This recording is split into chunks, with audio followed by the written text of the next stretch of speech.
उनके पुत्र का नाम था वसुदेव और उग्रसेन के पुत्र, मथुरा के राजा उग्रसेन के पुत्र का नाम था कंस। और कंस के चाचा थे देवक, देवक की बेटी थी देवकी। मतलब अपनी चाचा की बहन देवकी का विवाह कंस ने वसुदेव जी के साथ किया। और जैसे ही विवाह हुआ, विवाह करके इतना उसको प्रेम उमड़ा, अपने आप ही विदा करने जा रहा था। तभी आकाशवाणी होगी, देवताओं ने कह दिया, बोले कि जिस बहन को तुम विदा करने जा रहे हो, इसी का 8वां गर्भ तुम्हारा काल होगा कंस। मृत्यु की बात पता चलते ही कंस ने अपनी बहन, कभी कभी मैं एक मन में विचार करता हूं, हमें भी अगर पता चल जाए कि कोई बहुत घनिष्ठ है और उससे हमारी मृत्यु होने वाली है, तो हम दूर रहेंगे कि नहीं? कंस का बेचारे का दोष था, लेकिन हम लोग भी ऐसे ही हैं। हमको भी पता चल जाए, ज्योतिषी बता देते हैं पानी से दूर रहना, तुम्हारी पानी में मृत्यु होगी, वो व्यक्ति पानी में जाता ही नहीं है। तुम्हारी ऊंचाई से मृत्यु होगी तो वो ऊंचाई पे ही नहीं जाता। कई लोग फ्लाइट में बैठ घबराते हैं, क्यों घबरा रहे? ज्योतिषी ने बताया था इसी से मृत्यु होगी मेरी। मृत्यु से कितना भय सब लोगों को। लेकिन अगर कभी कोई ज्योतिषियों कह दे पैसा से मृत्यु होगी तुम्हारी, क्या होगा? बहुत पैसा कमा लोगे तो तुम्हारा हार्ट फेल हो जाएगा, कोई ज्योतिषी ऐसा कह दे।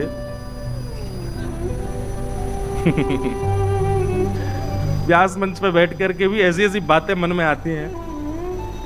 कोई कह दे बहुत खाने से मृत्यु होगी तुम्हारी, ले बेटा अनशन पे बैठे हैं। मृत्यु से बचने के लिए आदमी कुछ भी कर सकता है, वो मृत्यु नहीं पाना चाहता बस। लेकिन राक्षसत्व जब चित्त में आ जाता है तो मृत्यु जिससे हो उसको नष्ट करने की भावना आती है। ये राक्षस करते हैं। कंस ने जिस बहन को विदा करने जा रहा है, जिस बहन का कन्यादान किया, उसी के केश पकड़ लिए, तलवार निकाल करके जैसे ही वध करने लगा, वसुदेव जी ने चरण पकड़े। इससे तुम्हारा काल नहीं है, इसके पुत्रों से काल है। मैं वचन देता हूं जितने बालक होंगे सब तुमको दूंगा। तुम चाहो तो हमको बंदी बना लो, हम कहीं नहीं जाएंगे। वसुदेव जी की बात पर विश्वास करके, प्रसंग तो बहुत बड़े हैं, वसुदेव और कंस का इतना सुंदर संवाद है, लेकिन वो बहुत ज्ञान का विषय हो जाएगा। कंस ने कहा मुझे आपकी बात पर भरोसा है, वचन दीजिए जितने बालक होंगे सब मुझे देंगे आप। जी निश्चित। अब कथा ऐसी आती कि प्रथम पुत्र जब हुआ तो लेकर के वसुदेव जी जैसे कंस के पास गए तो कंस के हृदय में करुणा आ गई। कंस बोला अरे मेरा भांजा है, मेरी बहन का बेटा है और पहला बालक है, इसको आप रख लो। मेरा शत्रु तो 8वां बालक है, इससे मुझे भय नहीं है, इसको ले जाओ। तो जैसे ही वसुदेव जी ले जाने लगे, अच्छा देखो देवता जरूरी ऐसा नहीं है सारे काम अच्छे ही अच्छे करते हैं, कभी कभी बिगाड़ते भी हैं कामों को। देवताओं ने कहा बोले नारद जी कंस की बुद्धि तो हमको सुधरी सुधरी सी दिखाई दे रही है, और कहीं कंस सुधर गया तो भगवान अपना आना स्थगित ना कर दें, आप जाके इसकी बुद्धि बिगाड़ो। और नारद जी ने आकर के कंस से कहा बोले अरे तुमने पहले बालक को क्यों छोड़ दिया? बोले 8वां बालक काल है ना। बोले कि पहले से 8वां कोई भी मार सकता है तुमको। कंस की बुद्धि बिगड़ गई महाराज, 6 बालकों को कंस ने मार दिया और 7वें बालक के रूप में स्वयं श्री बलराम जी महाराज पधारे। आप शेषनाग के अवतार हैं। आपका आगमन जैसे ही हुआ, भगवान ने योग माया, जिन्हें हम देवी भद्रकाली आदि आदि रूपों से नाम जानते हैं, इनको ही माया कहते हैं, योग माया। योग माया को भगवान ने आज्ञा की कि हमारे मां के गर्भ में जो 7वां बालक है ये शेषनाग हैं, इनको स्थान स्थिरित करो। और 7वां बालक जो है कुछ माह देवी की मैया के गर्भ में रहने के बाद रोहिणी मैया के गर्भ में स्थगित हो गया। और कंस को यह समाचार मिला कि 7वां बालक तो गर्भ में ही नष्ट हो गया। अब आ रहे हैं 8वें बालक। कंस ने महाराज सेना बढ़ा दी, ताले बढ़ा दिए, सब व्यवस्था कर दी, कहीं से भी बच के भागने ना पाए। जिस दिन से ठाकुर जी गर्भ में आए, देव की मैया इतनी सुंदर लगती हैं, इतनी प्यारी लगती हैं, भागवत में वर्णन है कि कंस कभी कभी देखने के और मंत्रियों से कहता है, पहले ही बताता है कि मैं देवकी के पास जाऊं तो मैं सौम्य हो जाऊंगा, मेरे नेत्रों में आंसू आ जाएंगे, करुणा, तुम मुझे खींच लाना वहां से। पता नहीं देवकी का स्वरूप कैसा हो गया है, मेरे हृदय में बड़ी भावना उत्पन्न होती है उसके लिए। भैया जिसके चित्त में ठाकुर जी होते हैं ना, उसकी वाणी, उसकी उपस्थिति, उसका दर्शन आपको भावुक कर देगा। पता नहीं क्यों ऐसे कई वैष्णव मुझे मिलते हैं, उनको वो जब आते हैं तो मन करता है इनसे बात करें, मन करता है कि इनको देखें, मन करता है कि इनकी सुने। और महाराज जी अनुभव किया, जिनके प्रति तीनों भाव आते हैं ना, मन करता है सुनने का, मन करता है मिलने का, मन करता है देखने का, निश्चित ही उनकी भक्ति जो होती है ना वो बड़ी निष्काम भाव से होती है। एक चीज मैं अपनी बताऊं, मुझे अनुभव हो जाता है लोगों का, पता नहीं क्यों, ऐसा नहीं कोई मुझे चमत्कार नहीं आते, पर लोगों की उपस्थिति बता देती है कि यह नकारात्मक है कि सकारात्मक है। स्थान की किसी जगह पर जाऊं, जयपुर में आऊं, जैसे जयपुर में आते हैं और कई जगह जाते हैं, महाराज जी स्थान का भी वातावरण स्पर्श करता है। कई बार ऐसे स्थान हैं, अब नाम नहीं लूंगा मंच से, पर वहां कथा करने के लिए जाता हूं तो मन ही नहीं लगता, साथ नहीं लगता कब कथा पूरी हो मैं जाऊं। बहुत अच्छी व्यवस्था, सब कुछ बहुत अच्छा, पर मन नहीं लगता। पता चलता है कि यहां नकारात्मक ऊर्जाएं बहुत ज्यादा हैं। जैसे विदेश में हमने नियम बना लिया, महाराज जी घूमने जाते हैं, कथा नहीं करते। क्यों? वहां कथा होती ही नहीं है, भाव प्रकट ही नहीं होता। जिस भूमि पर असंख्य मात्रा में लाल जी की प्यारी गैया को खाने वाले रहते हैं, वहां ठाकुर जी की लीला कैसे कही जाए? ऐसे भाव आते हैं कई बार। भारत में भी कई स्थान है, पता नहीं क्यों जयपुर में मन लगता है, बड़ा आनंद आता है। और जयपुर में चलो ये तो पंडाल की कथा है, और भी कथा है, पर वो कनक वृंदावन, हमारे पुराने गोविंद देव जी का जो भाव है ना, वो मेरे पूरे जीवन काल की सबसे सुंदर जगह कथा की। वहां के ठाकुर जी भी बड़े अद्भुत हैं, उनका दर्शन करके इतना आनंद आता है, ऐसे प्यारे लगते हैं। श्री गोविंद देव जी 7 वर्ष लगा करके वृंदावन से आए जयपुर में, 7 साल चलते ही रहे, कभी कहीं कभी कहीं कभी कहीं, वहां आकर के विराजे, और वहां से फिर अपने निज महल में पधारे। तो कुछ स्थान है वहां का जो ऊर्जा है वो स्पर्श करती है, व्यक्ति की ऊर्जा स्पर्श करती है। हम क्षमा कीजिएगा, दोष बुद्धि से नहीं, पर पैर छूने को मना क्यों करते हैं? नहीं मानते आप लोग। कई बार महाराज जी आप तो भाव से छू रहे हो, पर आपकी देखा देखी कोई व्यक्ति ऐसा भी है उसका भाव नहीं है, वो जबरदस्ती छू रहा है। स्पर्श से भी मन में आए हुए सारे भाव नष्ट हो जाते हैं। कई बार ऐसा होता है कि बड़े भाव से मैं गाड़ी से उतरा, लेकिन किसी का स्पर्श ऐसा हो गया कि मैं मंच पे आते सब भूल जाता हूं, और कथा में मन ही नहीं लगता 3 घंटा। इसलिए हमने कथा में आने से पहले मना किया कि कोई छुओ नहीं। उस समय भाव बहुत जल्दी नष्ट होते हैं। अब ये क्यों होता है पता नहीं, पर जिसके चित्त में ठाकुर जी हूं उसको देखने का, उसके पास बैठने का, उससे वार्ता करने का मन होता है। कई लोग होते हैं अपने आप को भगत बताते हैं, पर उनके पास बैठने से ऐसा लगता है बैटरी लो हो रही है क्या, जल्दी जाए यहां से। कई लोग ऐसे होते हैं, क्षमा करना। तो कंस की स्थिति क्या हो गई? राक्षस है लेकिन रोज देवकी को देखता है, और देवकी जी को देख करके उसके नेत्र सजल हो जाते हैं, मन में भाव आ जाता है, मुस्कुराने लगता है, प्रेम। पहले ही बोल के आता मंत्रियों को, जैसे मैं रोने लगूं मुझे खींच लाना वहां से। पता नहीं क्या हो गया, देवकी को देख के बड़ा भाव आता है। तो मंत्री बोले इसके गर्भ में मायावी बालक है, वो आपको दयालु बना रहा है ताकि आप उसको ना मारो और वो आपका वध कर दे। बोला हाँ सही कह रहे हो तुम, यही बात है। भादों का महीना, और जैसा कल मौसम था ना, बिल्कुल वैसा ही मौसम था। मंदम मंदम जलधारा, मंदम मंदम जलधाराएं गिर रही हैं। भागवत जी में वर्णन है कि पवन जो है ना, वायु जो है, वो मंदिराचल पर्वत के पास गई, और मंदिराचल पर्वत पर प्रकट हुए असंख्य चंदन के वृक्षों से सुगंधियां लपेट करके वायु पूरे विश्व में बह रही है। मतलब सबको इतना इतना सुख मिल रहा है, जिस किसी को भी वायु स्पर्श करती है उसके रोंगटे खड़े हो रहे हैं। सबको आज चैन की निद्रा आ रही है, सब आज बड़े आनंद में, बड़े सुख में हैं। कोई भी चिंतित नहीं है, आज सब गहरी निद्रा में चले गए हैं। पूरा विश्व आज अत्यंत आनंद और प्रसन्नता का अनुभव कर रहा है। भादों का महीना, अष्टमी तिथि, मंदम मंदम जलधारा, जलधारा मंद मंद गिर रही है, और तभी चंदन की सुगंधी से पूरा विश्व महकने लगा। कंस के कारागृह में, मथुरा में, देवकी मैया और वसुदेव जी हाथ जोड़ करके भगवान की प्रार्थना कर रहे हैं, और तभी देवकी मैया के गर्भ से एक दिव्य तेज प्रकट हुआ, अद्भुत तेज प्रकट हुआ, और उस तेज पुंज के विश्राम होते ही शंख चक्र गदा पद्मधारी श्रीमन नारायण श्री बालकृष्ण प्रभु प्रकट हो गए। बोल बालकृष्ण लाल की। सब लोग हाथ जोड़ो, नेत्र बंद करो। पहले हम श्लोक बोलेंगे, फिर उस श्लोक की व्याख्या करेंगे। जो व्याख्या हम करेंगे वो चित्र आपको अपने मन में बनाना है। तमद्भुतम बालकमंबुजे क्षणम चतुर्भुजं शंख गदायुधायुधं श्रीवत्सलक्ष्मं गलसौभकौस्तुभं पीतांबरं सांध्रिपयोधसौभगम्। अब अपने चित्त में दर्शन करो, ठाकुर जी की प्रकट होते ही झांकी कैसी है। तो कह रहे हैं तमद्भुतम बालकम, ठाकुर जी छोटे से बालक ही हैं लेकिन अद्भुत बालक हैं। बोले भैया अद्भुत बालक कैसे हो गया? बोले क्योंकि ठाकुर जी की 2 भुजाएं नहीं थी जब प्रकट हुए, 4 भुजा वाले ठाकुर जी प्रकट हुए। और अद्भुत बालक क्यों हैं? बोले 4 भुजाएं भी खाली नहीं है, शंख चक्र गदा पद्म गर्भ से ही लेकर के ठाकुर जी प्रकट हुए हैं। बिल्कुल भी बड़े ठाकुर जी के स्वरूप का चिंतन मत करना, छोटे से लाल जी ही चतुर्भुज रूप में हैं। शंख चक्र गदा पद्म हाथ में धारण किया है। और पीतांबरम सांद्र पयोध सौ, ठाकुर जी पीतांबरी पहन करके, पीली धोती पहन करके प्रकट में, कपड़ा लत्ता पहन के आए लाल जी, पूरे तैयार श्रृंगार करके आए अपना। और गल सौभ कौस्तुभम, गले में कौस्तुभ मणि पहन रखी है। आहा, तमद्भुतम बालकमंबुज क्षणम चतुर्भुजम शंख गदायुधायुधम श्रीवत्सलक्ष्मं गलसौभ कौस्तुभम पीतांबरम सांध्र पयोध सौभगम।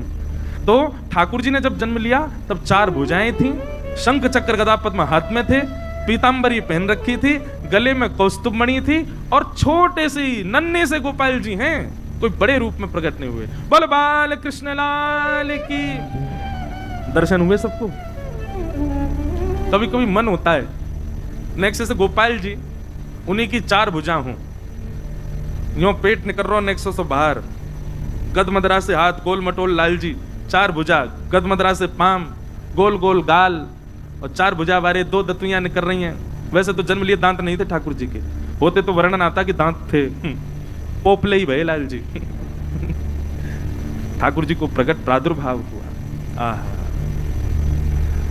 छवि देख करके निहाल हो गए देवकी और वसुदेव। बंधुओं, ठाकुर जी परब्रह्म हैं, परमात्मा हैं, त्रिलोकीनाथ हैं। पर ठाकुर जी जब अवतार लेते हैं तो 9 महीना बालक की तरह ही पेट में रहते हैं अपनी मैया के, उसको सौभाग्य देते हैं पूरा। और जैसे एक बालक अवतरण लेता है, जैसे एक बालक प्रकट होता है इस भूमि पर, वैसे ही ठाकुर जी प्रकट होते हैं। बस जिस प्रकार वह बालक बड़ा होकर के वृद्ध होकर के चला जाता है, वैसे ठाकुर जी नहीं जाते। ठाकुर जी जन्म पूरा वैसे ही लेते हैं, लेकिन उसके बाद की गति ठाकुर जी की नहीं है। 16 वर्ष से ऊपर ठाकुर जी नहीं जाते। जन्म ठाकुर जी का हुआ। वसुदेव देव की दोनों ने चरणों में प्रणाम किया। ठाकुर जी बोले मैया देख लो, आपने प्रार्थना की, हम आ गए। आपने पूर्व जन्म में प्रार्थना की, ब्रह्मा जी से प्रार्थना की, हम आ गए। देव की मैया बोली हमने तो कहा था कि आप पुत्र बन के आओ, आप तो पिताजी बन के आए हो। शंख चक्र गदा पद्म लेके कौन आता है? कपड़ा पहन के आए हो गर्भ से हैं, और कौस्तुभ मणि लटका के आए। मतलब यहां भी ठाकुर जी को भी श्रृंगार महाराज कितना प्रिय बताओ है। दुनिया के लोग यूं सुनने में आता है कि किसी के अंतिम संस्कार में बताओ श्रृंगार करके गया, किसी का यूं सुना श्रृंगार करके ही प्रकट हुआ। ठाकुर जी हुए श्रृंगार करके प्रकट हुए। बोले मैया हम तो शंख चक्र गदा पद्म इसलिए लेके आए, एक मामा कंस जन्म लेते ही मार देता है, इसका वध कर देंगे। देव की मैया बोली वध तो ठाकुर जी आप चाहो तो कंस का जन्म ही ना हो, वध तो बहुत दूर की बात है, ये सब आपकी लीला है। कृपा करके एक माँ को जो सुख होता है बालक को जन्म देने में, वो सुख मुझे प्रदान करो। माँ का सबसे बड़ा सुख क्या है? जन्म लेते ही बालक उसके हृदय से लगा दिया जाए, और फिर माँ अवकाश पाते ही अपना पयोधर बालक को पिलाए। ठाकुर जी वही तो सुख है। मेरे 7 बालकों को कंस ने मार दिया, 6 बालक मार दिए, 7वें का जन्म ही नहीं हुआ। मैं यह सौभाग्य प्राप्ति नहीं कर पाई कि अपने बालकों को अपना पयोधर पान करा सकूं। कृपा करके आप परब्रह्म मेरे यहां पुत्र बन के आए हो, छोटे से बालक बन जाओ, मुझे अनुभव करा दीजिए ना कि हाँ सच में आप बालक बन के आए हैं, मेरा पयोधर पान कर रहे हैं। ठाकुर जी बोले मैया 2 भुजा अंतर ध्यान कर देंगे, लत्ता कपड़ा सब उतार देंगे, बालक बन जाएंगे, लेकिन फिर याद रहे लीला करने के लिए फिर हमको समय चाहिए। 11 वर्ष 56 दिन के लिए हमको ब्रज भेजना, लीला करके बढ़िया माखन मिश्री खा के गोप ग्वालों के संग आनंद करके फिर आएंगे। 11 वर्ष का प्रतीक्षा करनी पड़ेगी, तब आकर के हम महाराज कंस को वध करेंगे। मंजूर हो तो बताओ। 2 ऑप्शन दिए ठाकुर जी ने, या तो हम अभी कंस को मार करके अभी चले जाते हैं लीला पूरी करके, या फिर पूरी लीला विस्तृत करें और 11 वर्ष 56 दिन का आपको वियोग सहना पड़ेगा, तो बताओ। तो मैया ने दूसरा भाव अपनाया, बोले क्षण भर का संयोग मिले, उसके बाद भले ही 11 वर्ष का वियोग मिले, कोई दिक्कत नहीं, आप गोद में आओ। ठाकुर जी ने अपनी 2 भुजा अंतर ध्यान कर ली, कौस्तुभ मणि अंतर ध्यान कर ली, और बताएं आज हरि देखे नंगम नंगा, सब वस्त्र उतार करके देखो खुद ही लेट गए, और लेट करके दोनों भुजा और हाथ उठा के रोने लगे, बन गए बालक। देव की मैया ने अब जन्म लेकर के और अब तक का जो बीच का जितना भी भाव था, ठाकुर जी ने अपनी माया से सब अंतर ध्यान कर दिया। मैया को याद ही नहीं है, मैया को लगा अभी अभी बालक प्रकट हुआ है। तुरंत अपनी गोद में लेकर के अपने पयोधर का पान कराया, बहुत रुदन किया देव की मैया ने। ठाकुर जी कोमल कोमल हाथों से मैया के वक्ष का स्पर्श कर रहे हैं, कोमल कोमल भुजाओं से मैया की थोड़ी का स्पर्श कर रहे हैं। मैया अपनी अंक में भर के लाल जी को दुग्ध पान करा रही है। ठाकुर जी ने पहले ही आज्ञा कर दी थी कि हमको ब्रज ले जाना। वसुदेव जी ने पूछा कैसे लेके जाना, बोले जैसे हम बालक बने, ये सूप है इसमें हमको बिठा देना, लेकर के सीधे ब्रज चलना। तो वसुदेव जी बोले इतने सारे सैनिक ताले लगे हैं, कैसे लेके जाऊंगा। ठाकुर जी बोले मेरी शरण ग्रहण कर लो, बंधन छोड़ने की जिम्मेवारी मेरी। लोग कहते हैं, पहले बात सुना करो यार, पहले ताली बजा देते हो। लोग कहते हैं बंधन बहुत है, कैसे ठाकुर जी की शरण में जाएं। ठाकुर जी कहते हैं बंधन छोड़ के मेरी शरण में आने की प्रतीक्षा करोगे कभी नहीं आ पाओगे, बंधन सहित आ जाओ। बंधन तोड़ने की जिम्मेवारी हमारी है, बंधन खोलने की जिम्मेवारी हमारी है। कई लोग हैं कथा में नहीं आए, महाराज जी ऑफिस है, ये है वो है। आपको पता है हम अभी ऑस्ट्रेलिया गए, कम से कम 5-6 लोगों को फायर करवाया है उनके ऑफिस से, निकाल दिया लोगों उनके सर। आप कहोगे ये क्या करो, मैंने कुछ नहीं किया। अब हम मिलने का समय रखते मंडे ट्यूसडे, उनके होते ऑफिस, अगले दिन हमको निकल जाना। बेचारे सब अपने ऑफिस से झूठ बोल बोल के आते, आकर के मिलते। 2-3 लोग तो नाचते हुए आए। मैंने क्या हो गया, बोले आज महाराज जी 6 साल से जॉब कर रहे थे, आज निकाल दिया हमको। मैं तो नाच क्यों रहे हो, बोले आप ही तो कहते हो बंधन ठाकुर जी छुड़ाते हैं। मैंने कहा भैया रोजी रोटी कौन चलाएगा तुम्हारी। तो ठाकुर जी कहते हैं बंधन की चिंता मत करो, मेरी शरण ग्रहण करो, बंधन तोड़ने की जिम्मेवारी हमारी। वसुदेव जी ने जैसे ही ठाकुर जी को गोद में लिया, हाथ की हथकड़ियां खुल गईं, पैरों की बेड़ियां खुल गईं। ठाकुर जी को सूप में बैठा करके जैसे सिर पर धारण किया, चट चट चट सारे ताले खुल गए। सैनिक गहरी नींद में सोए हैं। भगवान बोले सारे बंधन खुल गए, लेके चलो हमको। और वसुदेव जी धीमी चाल से ठाकुर जी को लेकर के चल रहे हैं महाराज। आहा, जैसे ही ठाकुर जी बाहर पधारे मथुरा के कारागृह से, आकाश में देवता खड़े होकर के भगवान का दर्शन करें और देवताओं ने स्तुति गाई।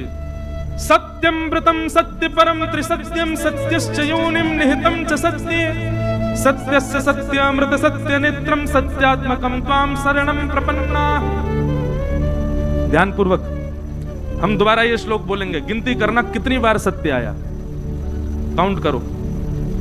सत्यव्रतम सत्य परम त्रिसत्यम सत्यश्च योनिम निहितम च सत्ये सत्यस्य सत्यामृत सत्य नेत्रम सत्यात्मकम त्वाम शरणम प्रपन्ना। कितनी बार सत्य आया, कितना? यहां वाले ने गिनती ही नहीं करी, कितना आया बताओ? 9 बार, 12 बार? यहां वाले एक साथ बोलो कितनी बार?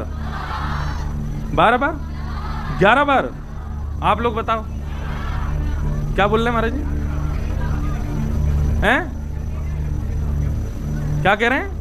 अच्छा पड़ोसी ने बोल दिया तो हम क्या बताएं? पड़ोसी कछू भी कह दे तुम कछू मत करियो। कितनी बार है? 11 बार? अरे यार रहने दो आप लोग भी। 9 बार क्या 18?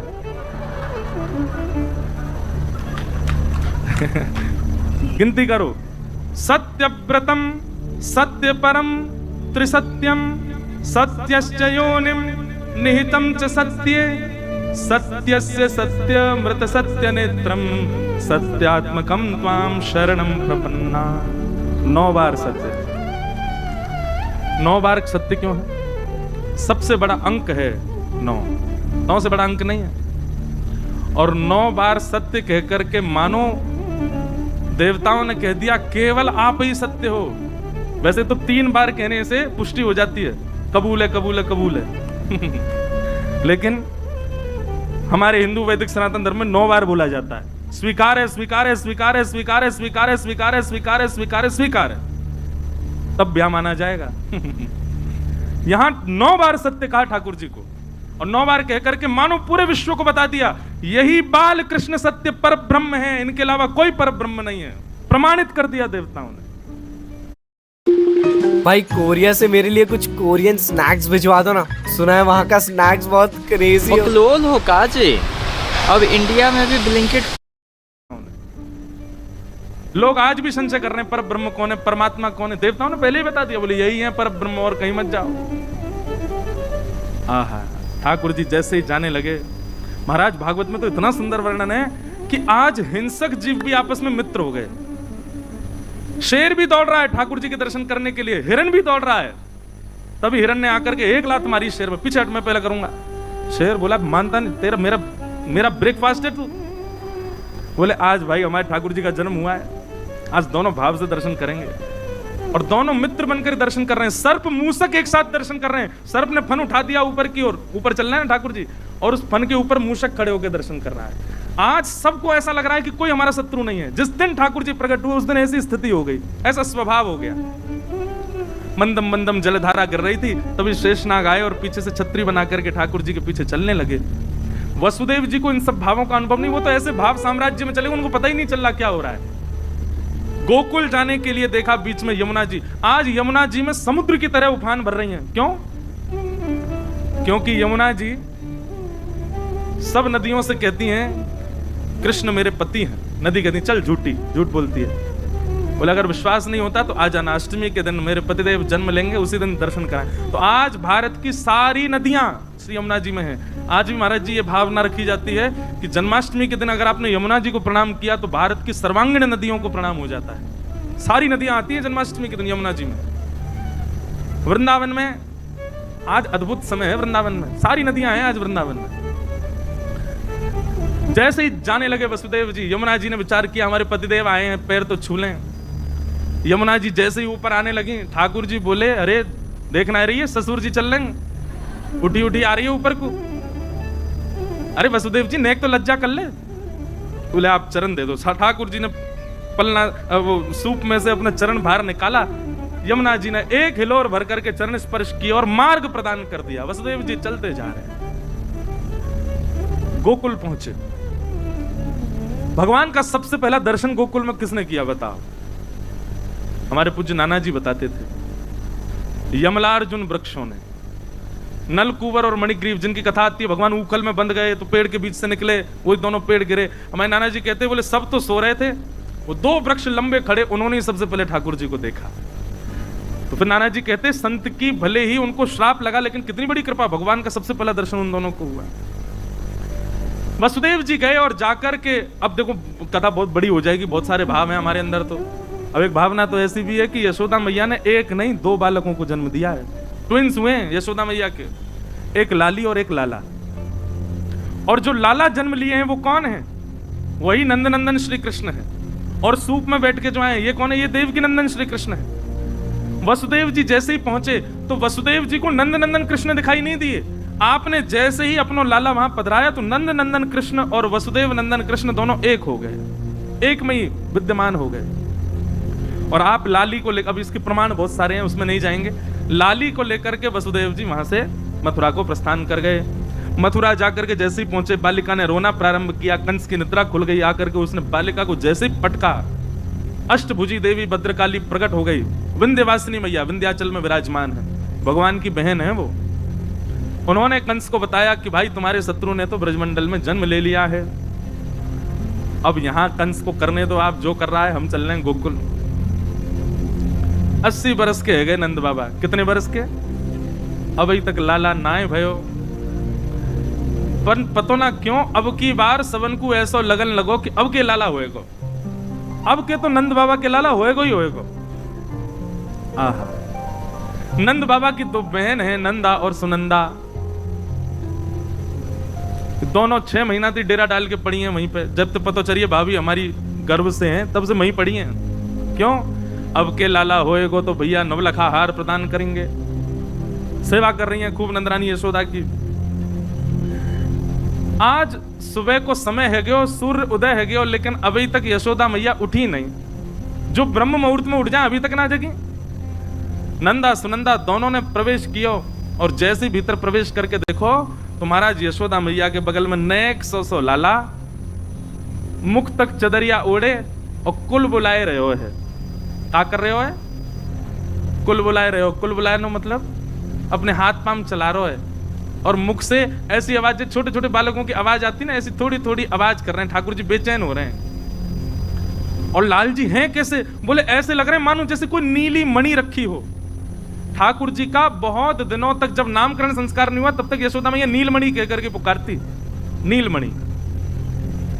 नंदा सुनंदा ने जाकर के जैसे देखे, और भैया हमारी भाभी के तो बालक भयो है, लाला है कि लाली? न देखो तो। सुनंदा बोली अब बात का फर्क पड़े, कोई भी हो।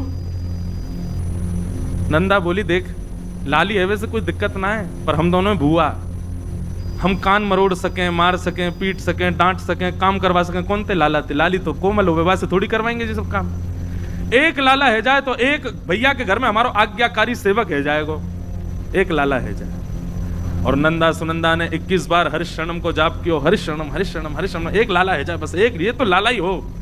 चदरिया पकड़ के खड़ी हैं और जैसे 21 बार हरिशरणम को जाप करके चद्दर उघारी है, महाराज दोनों चिल्लाने लगी है गया है गया है गया है गया है गया है गया है गया। तभी एक दूसरे को मुख बंद को, चुप अभी हल्ला मत करे। सबसे पहले ये खबर जाके नंद बाबा को सुनाई। बोले नंद बाबा कहाँ हैं? बोले गौशाला में बैठे हैं, जाप कर रहे हैं। अभी तो भयो ना है, अभी तो भयो ना है, अभी तो भयो ना है, अभी तो भयो, जन कब होए को पूरी माला करते हैं, अभी तो भयो ना सुमेरु पे कहें जाने कब होए को। नंदा सुनंदा उछलती कूदती दौड़ती, भाई बस नेत्रन से आंसू गिर रहे हैं, बोल नहीं रही है। बीच में कोई अरे नंदा कहाँ भयो, अब कैसे बोले? पहले जाके तो भैया को बतानी है। गौशाला में बैठे हुए श्री नंद बाबा बूढ़े हो गए, सफेद सफेद दाढ़ी आ गई है, बेचारे जप कर रहे हैं। नंदा सुनंदा ने दोनों ने हाथ पकड़े और घेर में लेकर के दोनों घूमन लगी। बाबा है गयो है गयो है गयो है गयो है गयो है गयो। नंद बाबा बोले कहाँ भयो? बोले पहले जे बताओ हमको कहाँ मिलेगो। बाबा बोले पहले तू बता तो कहाँ भयो। नहीं नहीं नहीं, पहले जे बताओ हमको कहाँ मिलेगो। बोले तू जो कहेगी सो दूंगा, पहले बता भयो का। नंदा सुनंदा भाव में भर गई, नेत्रों से अविरल अश्रुधार गिर रही है और दोनों लिपट करके नंद बाबा से कह रही हैं, भैया आपने इतनो यज्ञ कियो, इतनो जप कियो, इतनो दान पुण्य कियो, ब्रजवासीन की सेवा करी, इन सब के फलस्वरूप आपके घर नीलमणि जैसो लाला भयो है, बधाई हो। आहा, नंद बाबा ने जैसे ही सुनी लाला भयो, पहले तो बाबा अनकॉन्शियस है गए, होश ही नहीं है, कहां पैर रख रहे हैं, कहां बैठ रहे हैं। नेत्रन से अविरल अश्रुधार गिर रही है। बोले सही बता बहन। बोले हाँ बाबा, अब रो मत, अब जल्दी तैयार हो जाओ, जल्दी आओ, बधाई गाएंगे, उत्सव मनाएंगे, पूरे ब्रजमंडल में न्योता करेंगे। नंद बाबा ने कछु ब्रजवासी बुलाए और कही भैया सबन ते जाके क्या अपने सब चूल्हे बुझा दें, आप तो सबन को भोजन नंद भवन में होगा, सबको जाके बताई दियो नंद भवन में लाला भयो है। और बाबा ने छलांग मारी यमुना जी में, स्नान करके पीली बगलबंदी पहनी, पीली धोती पहनी, लाल पटका डारो, सिर पर पाग पहनी, पीरो पीरो चंदन लगा करके, आंखन में काजर लगायो, मूछन में इत्र लगायो। लाइयो रे छोरा दर्पण कैसा लग रहा हूं? बोले बाबा दुल्हा से लग रहे हो बिल्कुल। आहा, नंद बाबा की चाल ही अद्भुत है गई, पूरे ब्रजमंडल में आनंद है।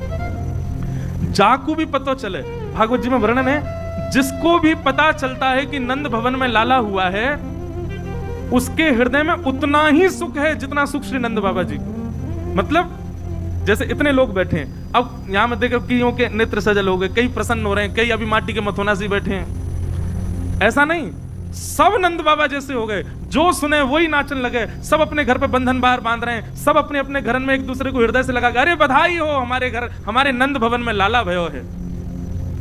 महाराज ब्रजवासीन को जैसे ही पता चली लाला भयो है, सबरे माखन ले ले करके आए, मिश्री के बाम गोला बना बना करके एक दूसरे पर उछालन लगे।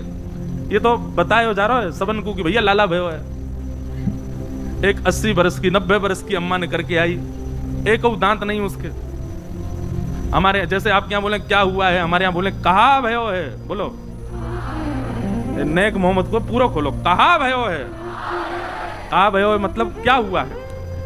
मैया ने देखी बाहर बड़ी हलचल मच रही है, भैया हैं ये मक्खन लुटाए जा रहे हैं, दही उड़ाई जा रही है।